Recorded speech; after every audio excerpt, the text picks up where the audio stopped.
When looking at BMO savings account interest rates, the numbers vary significantly depending on whether you choose a traditional brick-and-mortar account or their digital high-yield platform.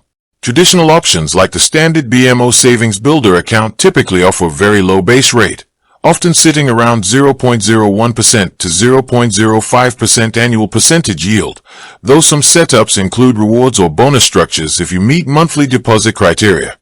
On the other hand, if you look at BMO's digital banking division, BMO Alto, or their promotional offerings like the Savings Amplify account, you can access much more competitive high-yield rates ranging anywhere from 3.7% up to over 4.75% APY depending on current promotions and account terms.